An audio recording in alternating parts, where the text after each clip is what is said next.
Satuan Tugas Penertiban Kawasan Hutan menyerahkan uang 11,4 triliun rupiah kepada negara. Presiden Prabowo memberikan peringatan keras bahwa siapapun yang berani mengancam Satgas PKH sama saja dengan mengancam Presiden. Hadirin yang kami hormati, mengawali acara pembacaan doa oleh Kasubdit. Uang hasil sitaan itu diserahkan secara simbolis oleh Kejaksaan Agung kepada Menteri Keuangan Purbayayudi Sadewa. Penyerahan itu disaksikan oleh Presiden Prabowo Subianto. Total uang yang diserahkan hingga 11,4 triliun rupiah. Dalam kesempatan itu, Prabowo meminta Satgas PKH tidak gentar terhadap beragam ancaman yang datang. Prabowo menilai siapapun yang berani mengancam Satgas PKH sama saja dengan mengancam Presiden. 254.780,12 hektar diserahkan. Saya keluarkan Perpres ini, Perpres nomor 5 tahun 2025 bulan Januari. 3 bulan setelah saya terima mandat, saya keluarkan, saya membentuk Satgas PKH. Kalau ada yang mengancam anggota Satgas PKH, dia mengancam Presiden Republik Indonesia.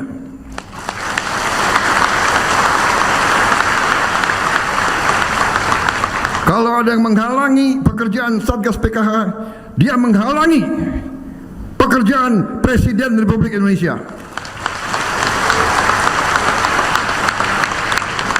Dan percayalah, saya akan menggunakan semua wewenang dan kekuasaan yang diberikan oleh Undang-Undang Dasar 1945 kepada Presiden Republik Indonesia. Saya akan gunakan itu untuk menegakkan hukum. Pemirsa, pemerintah Provinsi Sumatera Selatan resmi meluncurkan proyek Pelabuhan Samudra Tanjung Karat di Istana Gubernur Sumatera Selatan. Langkah strategis tersebut diharapkan mampu mendorong penguatan ekonomi daerah dan nasional.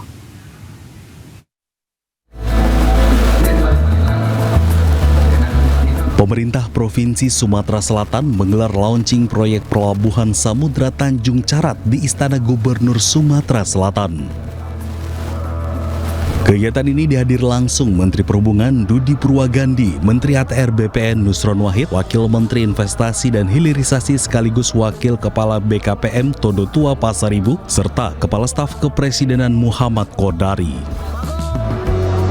Launching proyek Pelabuhan Tanjung Karat menjadi tonggak penting dalam upaya mendorong pertumbuhan ekonomi Sumatera Selatan, khususnya dalam sektor logistik dan perdagangan internasional.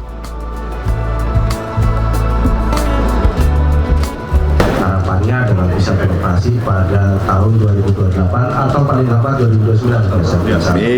Dan ini merupakan sebuah proyek yang tidak melibatkan APBN maupun APBD. Bahwa tahun 2028 atau paling lambat 2029 kita sudah ada pelabuhan samudra internasional di Tanjung Karat Banyuasin menggantikan baru. Pelabuhan ini dirancang untuk menjadi pelabuhan samudra yang mampu melayani kapal-kapal besar sehingga dapat memangkas biaya logistik serta mementingkan daya saing ekspor daerah. Pendanaan proyek ini menerapkan sistem creative financing. Selain itu, dalam rangkaian proyek launching Tanjung Karat juga dilakukan penandatanganan komitmen bersama lintas instansi baik pemerintah, kementerian, pelaku usaha, dan swasta. Dari Palembang, Sumatera Selatan, Muhammad Riza Fahlevi, iNews melaporkan.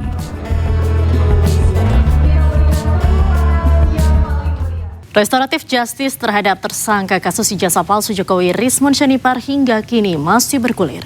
Penyidik hingga kini masih bekerja untuk menentukan permohonan restoratif justice Rismon Syarifar. Polda Metro Jaya menjelaskan mekanisme restoratif justice diawali dari pengajuan permohonan oleh tersangka kepada korban atau pelapor agar perkara dapat diselesaikan di luar pengadilan.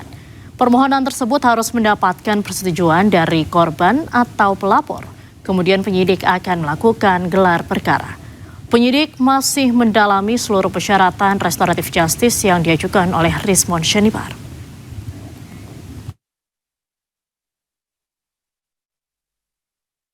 Ini kami sampaikan terkait tentang proses restoratif justice saudara RS ini masih dalam tahap proses. Jadi namanya tahapan restoratif justice, ada permohonan dari tersangka, orang yang ditetapkan sebagai tersangka memohon kepada korban ataupun pelapor untuk perkaranya bisa di RJ. Yang bersangkutan setelah itu pihak pelapor ataupun korban menyetujui dan itu melalui proses gelar perkara di penyidik. Melalui gelar perkara internal dan eksternal dihadirkan apabila sudah disetujui dan memenuhi dalam persyaratan restoratif justice maka akan dilakukan restoratif justice. Jadi saya minta kepada teman-teman sekalian terkait tentang informasi itu kita masih menunggu karena proses perkara. Presiden ke-7 Joko Widodo merespon pernyataan Yusuf Kala yang menyarankan untuk menunjukkan ijazah. Jokowi menyerahkan hal itu pada proses hukum yang sedang berjalan.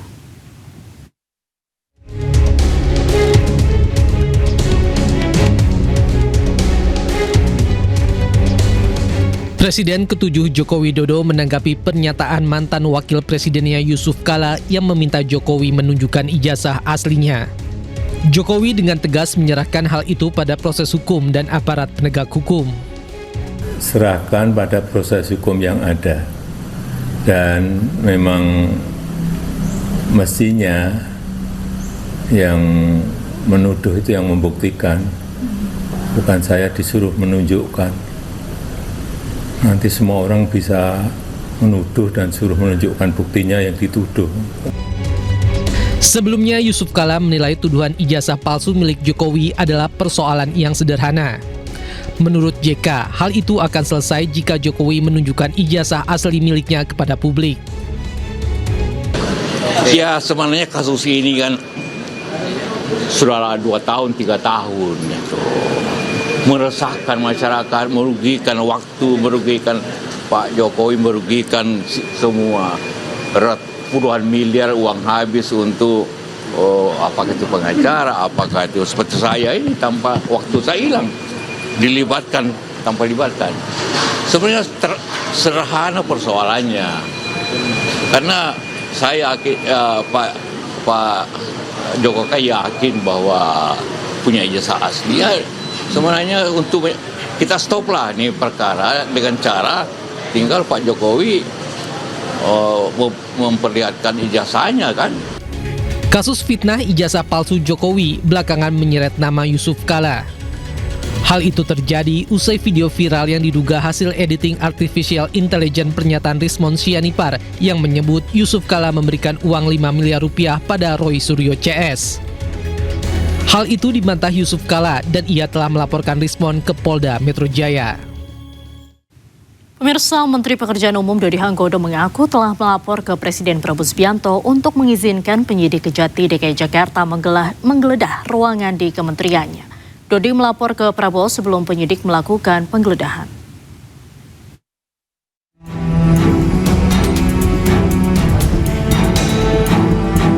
Penyidik Kejaksaan Tinggi DKI Jakarta menggeledah kantor Kementerian Pekerjaan Umum. Kepala Seksi Penerangan Hukum Kejati DKI Jakarta, Dapot Daryarma, mengatakan penggeledahan ini dilakukan dalam rangka penyidikan dugaan tindak pidana korupsi tahun anggaran 2023-2024 di lingkungan Kementerian Pekerjaan Umum. Penggeledahan dilakukan di Gedung Direktorat Jenderal Sumber Daya Air dan Direktorat Jenderal Cipta Karya, termasuk ruang kerja Direktur Jenderal pada kedua unit tersebut. Selain itu, penyidik juga memeriksa gedung utama Kementerian Pekerjaan Umum. Sejumlah ruangan penting turut diperiksa, termasuk ruang Menteri, Wakil Menteri, dan Sekretaris Jenderal. Sementara Menteri Pekerjaan Umum Dodi Hanggodo menyatakan seluruh ruangan dipersilakan diperiksa sebagai bentuk keterbukaan. Basically, saya juga ikut terkejut karena pada saat kita kemarin ada acara kan saya dikasih tahu kalau teman-teman kejaksaan datang dan ingin melakukan pendalaman atas beberapa kasus saya juga memang sengaja tidak mau tanya lebih detail karena saya menganggap sudah di ranahnya aparat penegak hukum, jadi saya nggak mau terlalu terlibat jauh dan mereka cuma minta izin.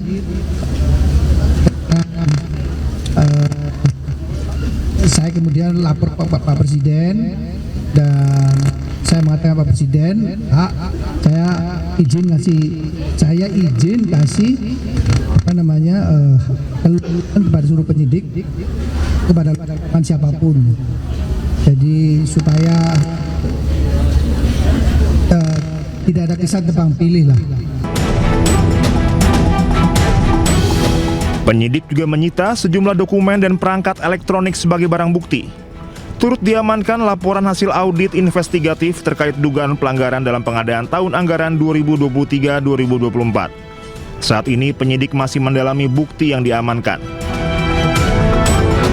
Dari Jakarta, tim liputan Anyus melaporkan. Pemirsa, tim kuasa hukum Prabowo Subianto mulai mengambil langkah tegas terkait dugaan pencemaran nama baik yang dilakukan oleh pengamat politik Saiful Mujani dan Islah Bahrawi.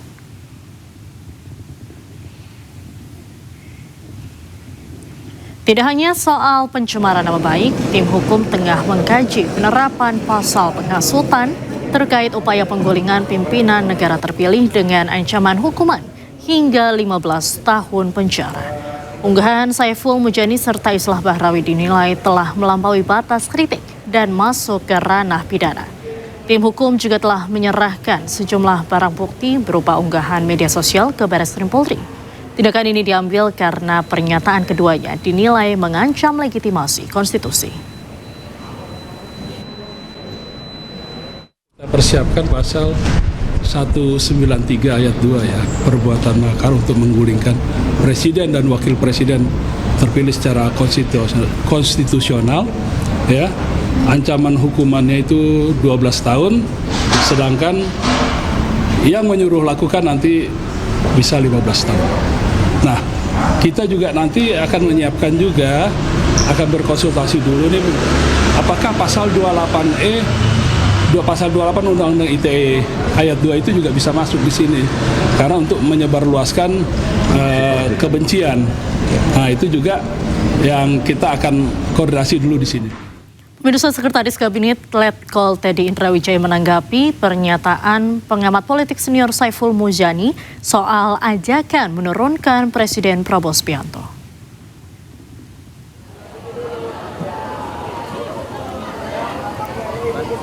Dengan singkat, Teddy menyebut Presiden Prabowo saat ini tidak mengurusi pernyataan yang disampaikan pengamat politik senior Saiful Mujani. Menurutnya, Presiden kini sedang fokus pada hal-hal besar yang lebih strategis. Sebelumnya, video potongan ceramah dari akademisi, peneliti sekaligus pendiri Saiful Mujani Research and Consulting SMRC, Saiful Mujani viral di media sosial. Saiful Mujani dinilai melontarkan narasi untuk mengajak publik menggulingkan Presiden Prabowo Subianto. Apalagi seperti saya katakan tadi, Presiden itu sudah tidak presiden.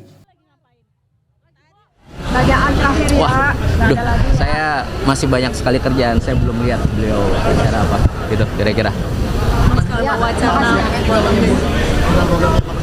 Untung babi gitu, Pak Presiden ngurusin hal besar, lagi fokus dengan hal-hal yang lebih strategis dan ya gitu ya. Sebelumnya, akademisi sekaligus pendiri lembaga survei SMRC Saiful Mujani diduga mengajak publik menggulingkan Presiden Prabowo Subianto dalam ceramahnya saat menghadiri acara Halal Bihalal. Mantan Kepala Kantor Komunikasi Presiden Hasan Nasbi buka suara dan menilai Saiful Mujani tidak paham demokrasi.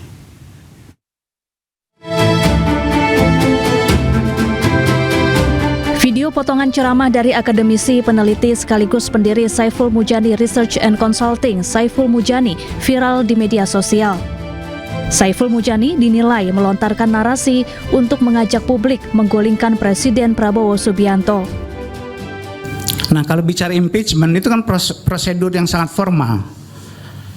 Kita berharap pada orang-orang DPR itu yang udah gitu loh, yang nggak bisa kita harapkan. Nah, oleh karena itu bukan impeachment, yang membesar forum seperti ini. Itu alternatif, tidak ada alternatif yang lain. Apalagi seperti saya katakan tadi, presiden itu sudah tidak presiden. Coba harusnya ya, tidak akan keluar kata-kata seperti itu, ancaman-ancaman seperti itu dari seorang kepala negara. Itu tidak boleh. Udah terlalu banyak syarat yang harusnya dia biasa di-impeach. Tapi yang impeach kan mereka itu, yang nggak bisa kita harapkan. Makanya bahasanya apa, Fer? Mengganti impeachment itu. Yang hanya kita yang bisa, rakyat gitu loh.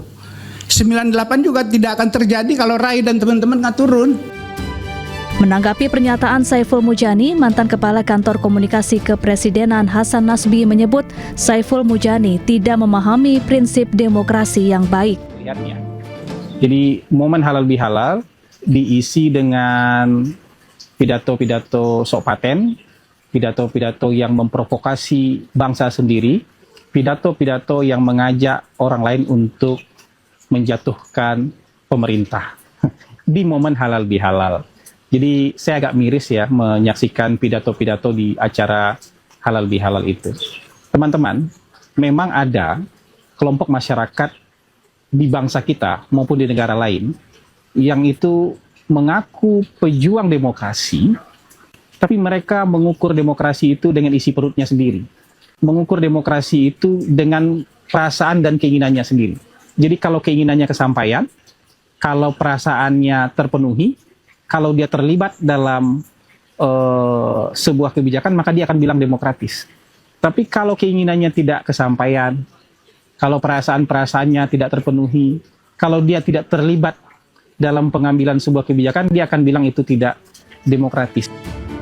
Sebelumnya, pernyataan Saiful Mujani disampaikan saat menghadiri halal bihalal bersama sejumlah aktivis dan pengamat beberapa waktu lalu dan menuai ragam komentar warganet.